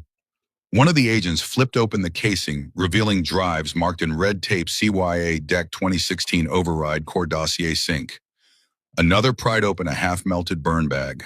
Inside pages half-charred, but still legible. Trump didn't flinch. So, this is what they were willing to burn their legacy for. Behind him, a distorted voice crackled from the shadows. Obama hadn't moved. He stood in place, arms crossed, unfazed. You dig through my trash like it's gospel, Donald. Desperate move. Trump turned, holding up a page still warm from the bag. You call this trash? This is Susan Rice, dated January 20th, 2017, the day you left office. Subject line, cover your ass. She's writing to herself, Obama. Memo to file, saying you told the team to proceed by the book after the meeting in the Oval Office. December 8th, 2016. You remember that meeting, don't you? Obama didn't answer. Let me refresh your memory, Trump continued. You, Biden, Brennan, Clapper, Rice, all sitting in the same room plotting how to launch a phony Russia investigation before I could even set foot in the White House. He tapped the monitor as the email loaded on screen, highlighted in yellow. This Hillary wasn't national first, security. It was Hillary might sabotage lead wrapped to in bureaucracy and Obama. sent to the press. Obama's voice was low, careful. We were acting on intelligence. The stakes were high. We couldn't ignore the signs. Trump cut him off. 51 so-called intelligence officials signed a letter saying the Hunter Biden laptop was Russian disinformation. You know what that is? That's not analysis. That's cover-up. He stepped closer. They lied. You let them lie, and you used it to justify silencing the New York Post, America's oldest newspaper, right before the 2020 election. Twitter locked them out for telling the truth. And you sat back and watched, or worse, helped script it. Another FBI agent called pushed out from across the room, Twitter to do that. found it map overlay. Operation Vector Points matched the They were timeline. putting pressure They on all the projected it social on the media. wall, a digital blueprint. Did the same thing during the China Cross-referenced data virus. flow between social media platforms, flagged news outlets, and an internal memo from the FBI dated October 2020. At the bottom, actioned under FISA watch extension, oversight suspended. Trump turned to Obama again. This is what you built. You didn't just weaponize the agencies. You turned the entire information ecosystem into a machine. A damn machine built to erase facts, discredit voters, and bury one And man. it was still in place during Obama's calm cracked just slightly. Biden there. You think this is about Sleepy- you. It Sleepy was Joe. never about you. Trump leaned in. No, it was about making sure people like me never stood a chance. One more file loaded, a blacked out financial transaction routed through a diplomatic shell company. A $1.7 billion transfer, tagged as nuclear incentive package. No congressional approval, no oversight. Iran, Trump said, pointing at the screen. You funneled them money through the back door while pretending to play peacekeeper. How much of that deal was real, Barack, and how much was payoff? No reply. Silence filled the chamber. Then Trump's voice dropped to a whisper, cold and precise. You met in that room December 8th. You planned all of this. You signed in none of it. You left no fingerprints. But now we have the whole thing. Obama straightened. And what are you going to do with it? Trump didn't hesitate. Let the world see it. Then he turned to his team. Keep digging. We're not done until every lie in this bunker sees daylight. The files were still lighting up across the monitors, each one a nail in a coffin built out of bureaucratic deceit when the silence in the room broke like glass under pressure. Obama stepped forward from the shadows, not with panic, but with posture. The kind of posture honed in Ivy League boardrooms, sculpted in donor-funded think tanks, and bulletproofed by a decade of media idolatry. He moved like he still owned the air. You've made your little point, Donald, he said, voice like cooled steel. But while you were busy counting signatures and sniffing around burned emails, I was trying to keep this country from tearing itself apart. Trump raised an eyebrow as if someone just told him a vegan steak could bleed. Oh, that's rich, he said. You lit the match, Barack. Now you want credit for keeping the house from burning down? Obama didn't blink. Someone had to. You don't get it, do you? The moment you walked down that escalator, you became a national security threat. You didn't know protocol. You didn't understand the briefings. Hell, I'm not sure you read anything longer than a menu. Trump leaned against the table, arms crossed. And yet somehow I beat you. Twice. Obama's jaw tightened, but he didn't take the bait. I wasn't trying to win elections. I was trying to preserve stability. You call it sabotage. I call it triage. Do you even understand what would have happened if we let you walk in blind, surrounded by yes men, tweeting classified thoughts like they were punchlines? Trump smirked. And your solution was to plant lies in the bloodstream of the republic. Tell 51 intelligence officials to lie on the record. Lock the press that didn't kneel. Send pallets of cash to Tehran while middle-class Americans bled out trying to buy insulin. Obama's smile was dry. Insulin, you really think geopolitics starts in the pharmacy? Trump stepped forward now, and the tension in the room dropped 5 degrees. No, but lies do. Lies that make people believe Russia chose me. Lies that made people question their own vote. Lies that painted me as a traitor while you played king behind the curtain. That wasn't defense, Barack. That was war. You just didn't have the guts to call it that. Obama's tone shifted, calm, condescending, as if addressing a particularly slow student at Columbia Law. Donald, you keep acting like you were the first target of the system. You weren't. You were the first man dumb enough to pick a fight with it. Trump chuckled. And you were the first president shameless enough to weaponize it like a cartel. The room paused. And for a moment, you could almost forget the burning files, the hollow hum of old servers, the bulletproof agents lining the walls. It was just two men standing on the ruins of trust arguing over who set the charges. Obama looked around at the digital autopsy of his legacy flickering on walls once meant to bury it. You call this an empire, he said. Empires fall, but systems adapt. Trump's voice was low now, almost a growl. So do free people. The silence that followed wasn't empty, it was loaded, ticking, waiting. And if you think that was the climax, don't blink, because the vault hadn't finished opening yet. And the next thing that walked through the door would change everything. The room didn't cool down after the exchange. It got hotter, literally. Trump turned from Obama's last remark with the precision of a surgeon preparing to make the first cut. But this wasn't a scalpel, it was a sledgehammer. You said systems adapt, Trump's voice sliced across the room. Then let's see how they handle this. He raised his hand, and one of the agents tapped into the system core. Within seconds, 3 walls in the chamber flickered to life, glowing maps, audio files, digital overlays. The truth began to crawl out of the shadows like cockroaches exposed to light. Let's start with your boy, Clapper, Trump said, stepping toward the screen. He went on national television. What was it, October 2020? Looked America in the eye and said Hunter Biden's laptop wasn't real, called it classic Russian disinformation. Trump waved his hand and the clip played. James Clapper, polished and confident, declaring, "There's no way that thing's authentic." Then without missing a beat, Trump pulled up the transcript. Turns out he'd already seen internal verification reports days earlier. This wasn't misjudgment, it was scripted fiction. He didn't stop. And here's Tulsi Gabbard, back when most Democrats still had her blacklisted for asking too many honest questions. He played her interview. Much of the Sensitive FBI documents files. related to the Trump-Russia probe buried in multiple burn bags in secret rooms inside the Bureau. They can put She called it anything in out there. plain and simple, Trump said. Those bags didn't go to the shredder by accident. They were curated like some twisted museum of cover-ups. Another agent opened a metal cabinet in the corner. Inside, a full manifest of classified burn bags labeled by date and location. Here's the list, Trump continued.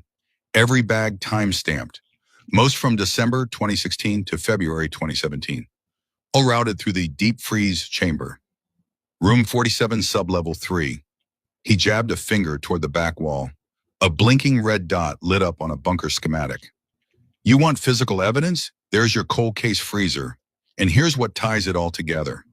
He pointed to the next display, a server access log. See this? These FISA override orders marked temporary, but the timestamps were edited, backdated, sloppily. Even your intern at State Department would have noticed. But the system didn't care, because it wasn't built to catch you on abuse, it was built to obey it. They were altering Obama's evidence. face tensed. His arms dropped. No more pose. No more professor. The veneer was cracking and the truth was leaking through. Trump turned to the final projection. Look at this. A color-coded burn map spread across the wall like a virus chart connecting terminals at the FBI, CIA, NSA. Each node pulsed in red, synced with file deletion records, encrypted packet movements, and data wipe confirmations. This wasn't compartmentalization. This was coordination. You didn't clean house, you sterilized crime scenes. Then, almost as if reacting to its own exposure, the room trembled. Lights dimmed, a low hum turned into a growl. Obama lunged to a terminal, typing in a command. Override level 7, he muttered. Suddenly, heat radiated through the walls. Cooling vents hissed shut. The screens began flashing a countdown. Trump stepped back unfazed. Really? We're self-destructing now. What is this, a James Bond movie? Obama snapped back, voice harder than before. You want to walk into a lion's den? Donald, don't be surprised when it bites. But Trump had already moved. He reached the fail-safe panel, cracked open a security flap, and slammed his palm down. The countdown stopped. 30 minutes, the system barked. Override paused. Manual reset required. Trump looked up, eyes locked. I don't need an hour, Barack. I just need enough time to drag the bones out. And as the servers wheezed back to life, one truth became clear. This wasn't just the first strike. It was the beginning of a collapse. The countdown had stopped, but the tension hadn't. The screens around them flickered faintly as if trying to remember what it meant to hold truth. A dim hum filled the room, but this time not from machines, from memory. Trump turned away from the console, eyes narrowed. His voice dropped not from exhaustion but from calculation. "You remember the day I came down that escalator," he said. Obama didn't answer right away, but he knew exactly where this was going. "You stood on a stage smiling that classic Chicago smug, said I was just a phenomenon, a passing fever in the American bloodstream, something that'd be gone by flu season." Obama raised an eyebrow. "And yet, here we are." Trump smirked. "Yeah, here we are. One of us underground, the other still above water." Obama took a step forward. "You were chaos, Donald, not a movement, a rupture. A rupture in the immune system of democracy. You broke things you didn't understand, tore down alliances you never read about, and made enemies out of friends for retweets." Trump waved a hand. "You call that chaos? You had the FBI chasing my campaign like I was Pablo Escobar on a scooter. My advisors were wiretapped. My name was smeared coast to coast before I ever took office. You didn't fear chaos, you built it, then blamed me for walking into it." Was that even legal? Obama's voice dropped him? into that familiar professorial cadence, the one that made some Americans swoon and others want to throw a shoe. "I didn't hate you, Donald. I feared what you represented. The idea that a man could be elected not by policy, not by experience, but by sheer appetite for destruction. That scared me." Yeah, take down Trump the tilted deep his state. head, almost amused. "That's the problem. You think I was elected by chaos, but I was elected by people, not systems, not donors, not editorial boards sipping soy lattes and fact-checking reality into submission.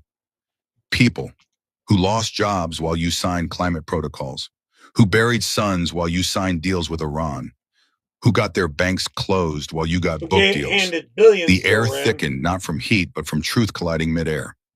Obama stiffened. "Governance isn't a popularity contest." Trump stepped closer, not shouting, just sharper.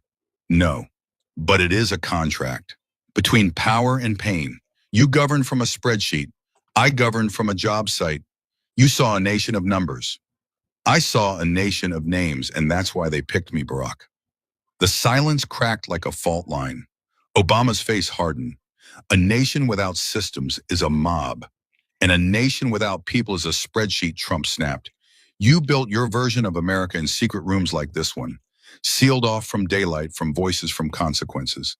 I built mine in stadiums and steel plants." He pointed at the flickering map still on the wall. "You were the algorithm. I was the interruption." Obama stepped forward now, eye to eye. "Do you know what interruptions cause in history, Donald Blood?" "Real blood." Trump didn't flinch. "No, you do. You just made sure it never touched your cuffs." For a moment, neither man moved.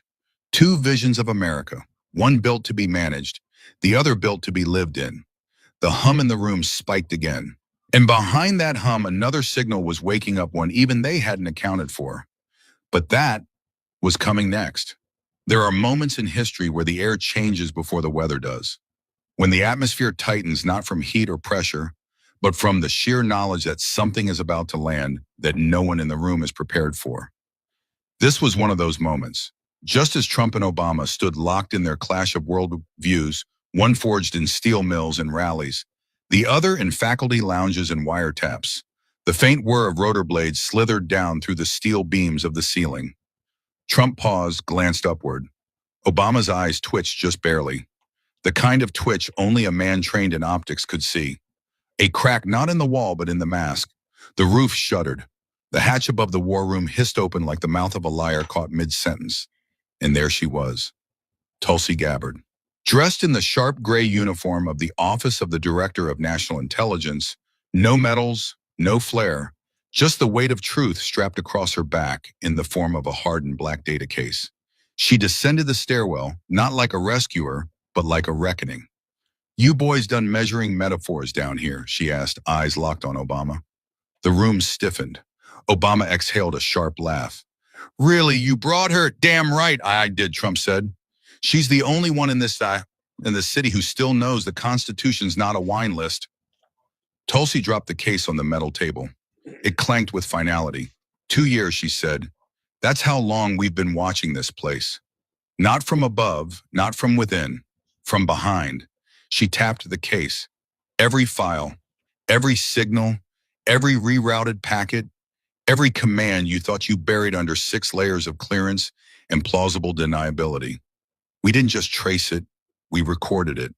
Ghost trace, top of the line.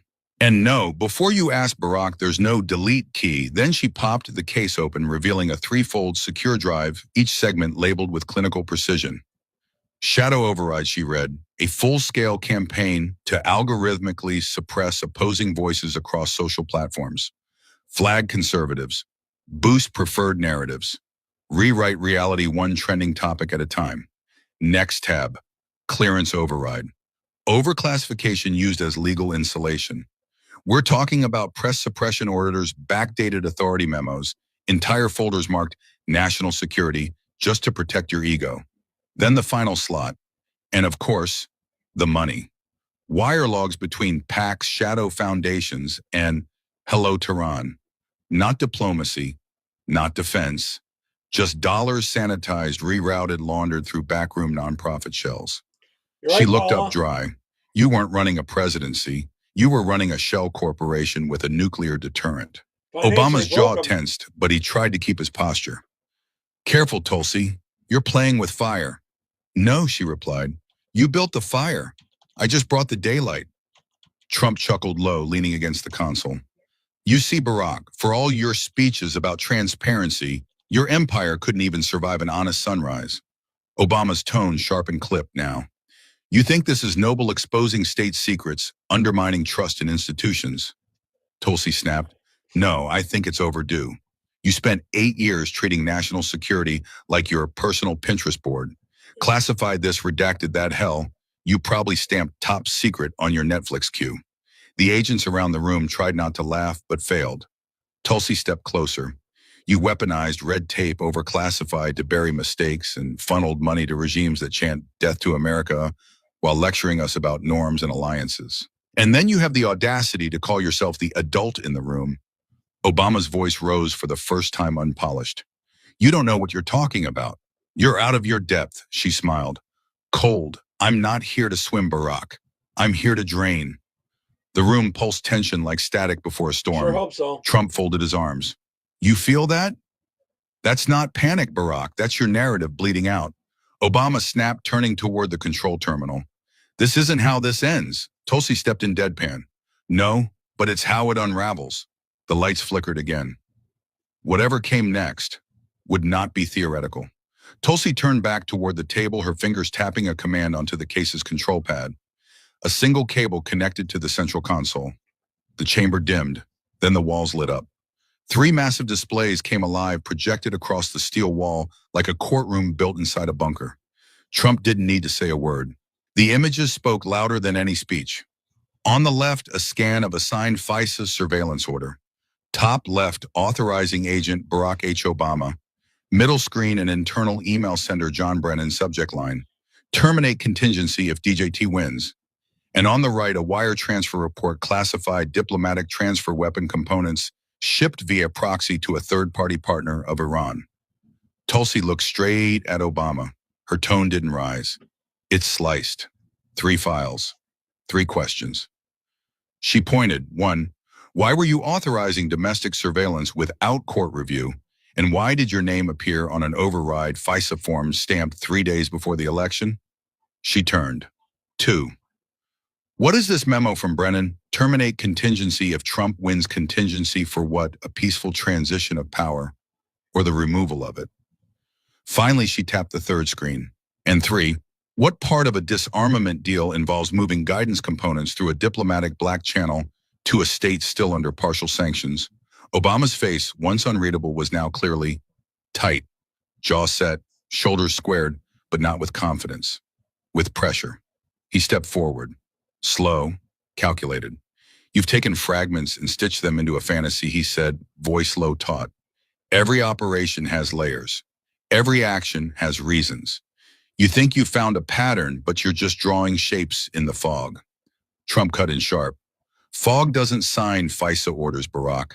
Fog doesn't route money through PACs with foundations named after your wife. Fog doesn't write terminate contingency in a classified thread 3 weeks before inauguration.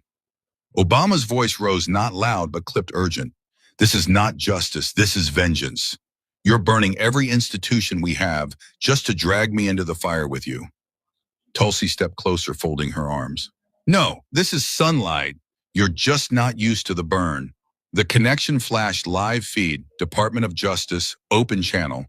A voice crackled over the speaker. We are receiving full stream, confirming all transmitted evidence is now archived and publicly accessible. Obama froze. He looked at the screen, his signature glowing under the FISA order like a scar. You people think you're heroes. You think this ends with a press release and some applause from fringe voters. He stepped forward, finally raising his voice.